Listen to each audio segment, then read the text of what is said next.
আপনারা দেখছেন trolling live. তো আজকে বানাবো গন্ধরাজ চিকেন পকোড়া। তো আপনারাও দেখে নিন কী করে বানাতে হয় গন্ধরাজ চিকেন পকোড়া, আর তাড়াতাড়ি বাড়িতে বানিয়ে ফেলুন।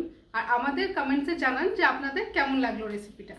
আর যদি রেসিপিটা আপনাদের ভালো লেগে থাকে তো প্লিজ লাইক, শেয়ার আর সাবস্ক্রাইব করতে ভুলবেন না। গন্ধরাজ চিকেন পকোড়া বানানোর জন্য এখানে আমি নিয়েছি 400 গ্রাম চিকেন। এটা বোনলেস চিকেন, যেটাকে আমি স্ট্রিপ করে কেটে নিয়েছি। এখানে আছে 1 টেবিল স্পুন মতো গন্ধরাজ লেবুর রস। এখানে আমি নিয়েছি 2টো গন্ধরাজ লেবুর পাতা, যেটাকে আমি ভালো করে ধুয়ে বড় বড় টুকরো করে কেটে নিয়েছি। এখানে আমি নিয়েছি 1 টেবিল স্পুন মতো আদা রসুন বাটা। আর আপনাদের যেটা লাগবে সেটা হচ্ছে লেমন জেস্ট। তো এখানে আমি গোটা গন্ধরাজ লেবুটাকে ভালো করে ধুয়ে একটা গ্রেটার দিয়ে খালি ওপরের এই গ্রিন পার্টটাকে পিল করে নেব।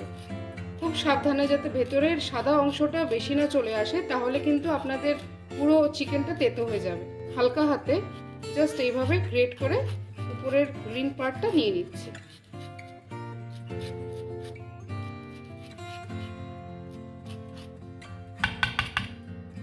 এবার চিকেনের মধ্যে আমি সবার আগে দিয়ে দিচ্ছি আদা রসুন বাটাটা। তারপরে দেব 1 টেবিল স্পুন গন্ধরাজ লেবুর রস, যেটা আমি করে রেখেছিলাম। তার সাথে অ্যাড করছি হাফ টিস্পুন মতো কালো গোলমরিচের গুঁড়ো। স্বাদ মতো ব্যবহার করছি নুন। এখানে আমি 1 টিস্পুন মতো 1.5 টিস্পুন মতো নুন দিয়ে নিলাম আগে। এবার অ্যাড করছি 1 টিস্পুন রেড চিলি পাউডার। এবার এর সাথে দিচ্ছি লেমন জেস্টটা, যেটা আমি করে রেখেছিলাম। আর তার সাথে অ্যাড করে দিচ্ছি বড় চপ করে রাখা গন্ধরাজ লেবুর পাতা দুটো। এবারে সবগুলো একসাথে ভালো করে মেখে নিতে হবে।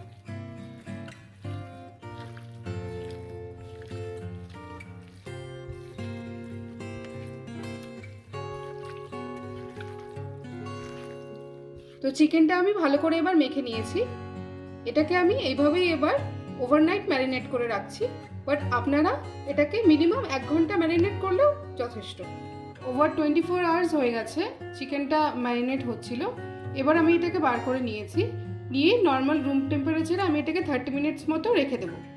আর এর মধ্যে আমি রেডি করে নেব ব্যাটারটা। ব্যাটার বানানোর জন্য এখানে আমি নিয়ে নিয়েছি 2টো ডিম। এবার এতে একে একে আমি মিক্স করব। প্রথমেই সল্ট, আমি 1 টিস্পুন মতো সল্ট অ্যাড করলাম। এবার হাফ টিস্পুন মতো অ্যাড করছি ব্ল্যাক পেপার পাউডার। এবার সল্ট আর ব্ল্যাক পেপার পাউডার দিয়ে আমি ডিমটাকে ভালো করে ফেটিয়ে নেব। তো দেখুন, ডিমটাকে আমি ভালো করে ফেটিয়ে নিয়েছি। এবার এর মধ্যে অ্যাড করছি আমি ময়দা। 2 টেবিল স্পুন মতো আমি আগে ময়দা অ্যাড করব।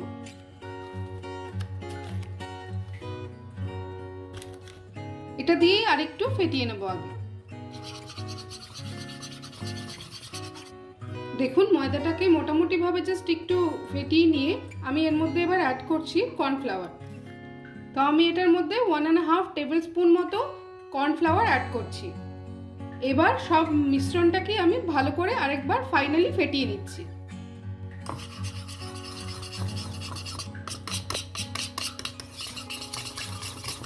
ব্যাটারের কনসিস্টেন্সিটা যাতে খুব ঘনও না থাকে, আবার একদম যাতে পাতলা হয়েও না যায়। এবার এর মধ্যে লাস্ট আর মোস্ট ইম্পর্টেন্ট যে ইনগ্রেডিয়েন্টটা অ্যাড করছি সেটা হচ্ছে লেমন জেস্ট।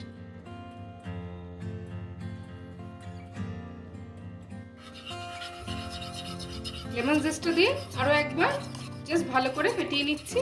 এবার আমার ব্যাটারটা পুরোপুরি রেডি হয়ে গেছে। এবার আমি চিকেনগুলোকে কোট করে ফ্রাই করে নেব। কড়াইটা গরম হয়ে গেছে। এবার আমি এতে সাদা তেল দিয়ে দিচ্ছি।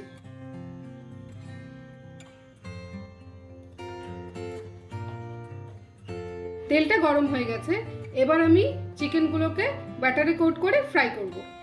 চিকেনগুলো ব্যাটারে ডিপ করার আগে আপনাদের একটা কথা বলে রাখি, আপনারা যখনই এটা কোট করবেন ব্যাটার দিয়ে, মেক শিওর আমরা ম্যারিনেশনের সময় যে লেবু পাতাটা ইউজ করেছিলাম তো সেটা যাতে কোনো পার্টই এটার ভেতরে না থাকে, তাহলে কিন্তু আপনাদের চিকেনটা তেতো হয়ে যাবে।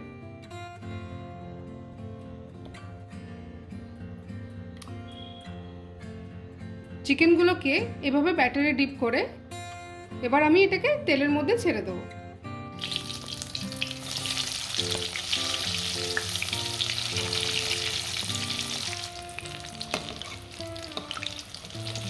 5 মিনিট ধরে আমি একদম লো ফ্লেমে রেখে ভালো করে উল্টে পাল্টে আমি এগুলোকে ভেজে নিয়েছি। তো এটা পুরোপুরি কমপ্লিট হয়ে গেছে ভাজা। এগুলোকে আমি তুলে নেব এবার।